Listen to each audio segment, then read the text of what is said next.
அண்மை செய்திகளை பார்த்து வருகிறோம்.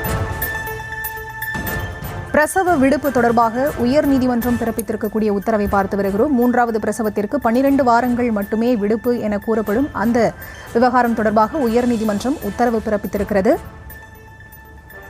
இது தொடர்பான விவரங்களுக்கு இணைகிறார் எமது செய்தியாளர் மதியழகன். அவரிடம் பேசலாம். வணக்கம் மதியழகன், இந்த உத்தரவு தொடர்பான முழுமையான விவரம். விழுப்புரம் மாவட்டம் திண்டிவனத்தில் உள்ள மோட்டார் வாகன இழப்பீட்டு தீர்ப்பாயத்தில் பணியாற்றி வரும் ஷாய் நிஷா என்பவர் 3வது பிரசவத்துக்காக 2026 பிப்ரவரி முதல் 2027 பிப்ரவரி வரை பேறுகால விடுப்பு வழங்க கோரி மாவட்ட முதன்மை நீதிபதியிடம் விண்ணப்பித்திருந்தார்.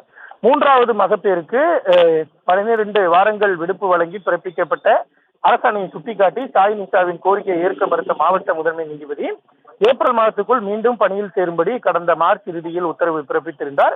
இந்த உத்தரவை ரத்து செய்து 2027ஆம் ஆண்டு பிப்ரவரி வரை தனக்கு மகப்பேறு விடுப்பு வழங்க உத்தரவிட வேண்டும் என்ற கோரிக்கையுடன் ஷாய் நிஷா சென்னை உயர்நீதிமன்றத்தில் மனு தாக்கல் செய்திருந்தார். இந்த வழக்கை விசாரித்த நீதிபதிகள் ஆர் சுரேஷ்குமார், என் செந்தில்குமார் அமர்வு 3வது பிரசவத்துக்கு முழு மகப்பேறு விடுப்பு வழங்க வேண்டும் என உச்சநீதிமன்றமும் உயர்நீதிமன்றமும் உத்தரவு பிறப்பித்துள்ளதை சுட்டிக்காட்டி ஷாய் நிஷாவுக்கு ஓராண்டு விடுப்பு வழங்க வேண்டும் என்றும் அது குறித்து ஒரு வாரத்தில் உத்தரவு இட வேண்டும் என்றும் மாவட்ட நீதிபதிக்கு உத்தரவிட்டுள்ளனர்.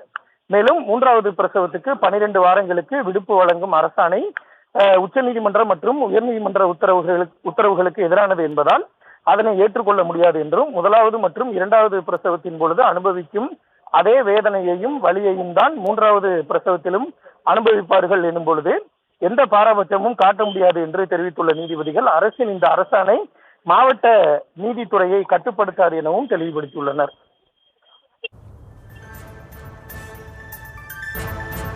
விவரங்களுக்கு நன்றி மதியழகன்.